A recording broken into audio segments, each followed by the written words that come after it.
Hello, welcome to my channel, or welcome back if you're a subscriber. This is a really interesting tidbit of information that you'll have to exercise with a lot of respect and responsibility. Imagine that. So nothing drives me more crazy than the human monkey brain's urge to overconsume. And what I mean by that is, for instance, people go out mushroom foraging and they take all the mushrooms that they see and they don't even know if they're edible or not. Why is that wrong? Because that species needs to reproduce. And if you don't even know if they're edible, taking them all and then just throwing them away, that's a uniquely human behavior, and possibly one of the many reasons that the planet is in the distress that it is. So back to the topic. If you're a rose lover and serious collector, one of my dear friends, Roger Zielinski, once had the largest rare and antique rose garden in the United States. The city of Toledo, Ohio, gave him the land and an old elementary school that closed down so he could build this amazing rose garden. The sad part of it was that he tried to use volunteers, but it was really difficult. He's not the best at management because he's a very artistic human being, very talented. And people, they get interested, they get uninterested, and the garden was so huge that it was just eventually too much for him to keep up with, and the funding just wasn't there, and it kind of just went to crap. But if you love roses and you're a collector of roses, this is something that he taught me when I was asking him where he got some of his really rare varieties of antique roses. This was the secret tip that he gave me. Are you ready? The cuttings that you saw that I was showing you in the beginning of the video, last week before they shut down and quarantined everybody, or right on the edge of the quarantine when they were still allowing us to social distance, we went out to the ocean, a lesser known beach, and spent a lot of time just exercising, walking around, scavenging on the shore. And afterwards, we noticed this really old, almost abandoned graveyard. So we went to the graveyard because I thought it was just kind of a funky, appropriate time to put things in perspective. Because when you go to these old graveyards and you take the time to actually read the gravestones, what you learn really quickly that it wasn't that long ago that the life expectancy was between infant and about 30 years old. Many, many, many of the tombstones there were women, I believe, who died in childbirth in their early 20s. And so we were, reading the tombstones and speculating how this person died or how that person died, or reading the creepy or religious carvings on the stone. And I noticed this large, beautiful rose bush, and it had this lovely, true rose smell to it. And it's really hard to find good smelling roses anymore. And so I remembered what my friend Roger Zielinski had told me, that many of the Europeans and the early pioneers that came from Europe and around the world, they would bring their rose cuttings with them and start them here in the United States. And often they would plant these rose bushes with a loved one when they died in these cemeteries. And some of these old varieties of roses from around the world are still in these cemeteries growing like crazy. And this is where he acquired a large portion of his collection. He would simply travel to these old cemeteries and respectfully take cuttings from these ancient, these bushes, these rose bushes or vines.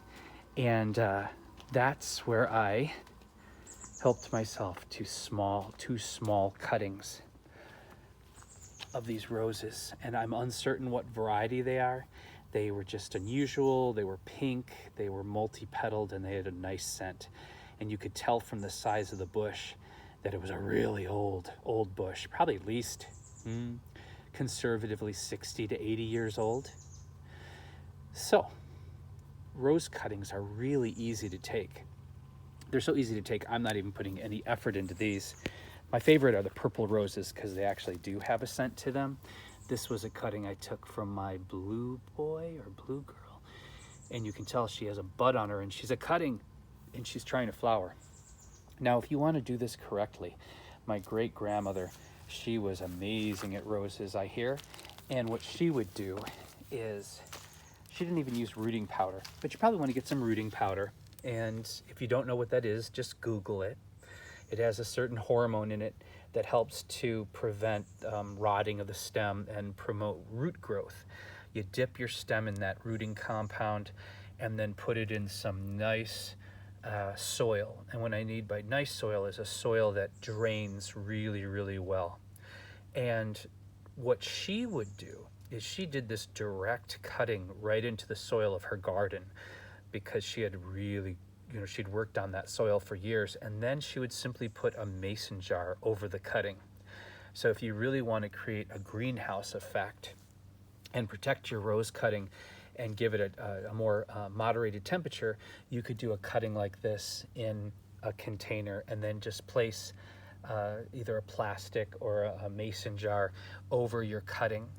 Now, the only thing you want to be careful of if you do that, if you noticed, well, you probably can't notice, I do my cuttings in the shade part of the garden that gets a very moderate amount of light, because the cuttings don't need sunshine.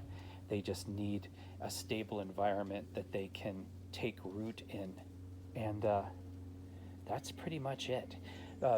You don't want to have those cuttings with a jar over them in the sun, because glass magnifies and they'll fry. Another thing is, if you use the mason jar method, you're going to want to make sure you wash your jars really well beforehand. Maybe even use a little vinegar or bleach, because you don't want mold spores in there. You will get condensation probably inside the jar, which is going to promote mold and mildew and other things. That's another little tip I could give you. So yes, find your way out respectfully to some old graveyards, especially if you have, some pioneer graveyards around you, or some lesser known graveyards way out in the country. I'm guessing, where there were European settlers. So if you live in those part of the country where there were the Amish or German settlers or Dutch settlers, that's probably a really great place to start. Like I said, Roger's in Toledo, Ohio, so he probably canvassed a really good part of the Midwest there in Toledo and Michigan, Pennsylvania, Indiana. And do it with respect. Like I said, you're going to be on holy ground, and you don't need to take too many. 2 to 5 cuttings should be sufficient. You want to take the tender shoots you don't really need the buds, and if you get a cutting with the buds, you're going to want to remove those flower buds, because they're just going to drain energy from the plant's ability to root. Again, if you take a cutting and it's starting to bud already, because we're in early spring, you want to remove the flower buds whenever you do a cutting of anything, because you want the energy to go into the root system and not into the plant flowering or trying to reproduce. And a tender shoot. Let me see if I can show you an example. See, all mine, it's early spring here, so all my roses are kind of trashed or in bloom. Here's a little purple one I took a cutting of. What's a good example for you? So this, see the shoot coming off here? that should be sufficient. Just that one, it's only about 2 to 3 inches long. If you took it off right about there, just take it right off the stem right there, and then remove the flower bud, dip that end in some rooting powder and get it in some soil. It should root in about 2 to 3 weeks, and you're good to go. Okay, that is my rose tip for you today. I hope you enjoyed my video. If you like my original money-saving tips, ideas, and garden wisdom, please subscribe. It helps. Share and hit the like button. And I want you to really take care of yourselves today and take care of each other, because I believe our ultimate reality is how we treat each other on the streets. Bye for now.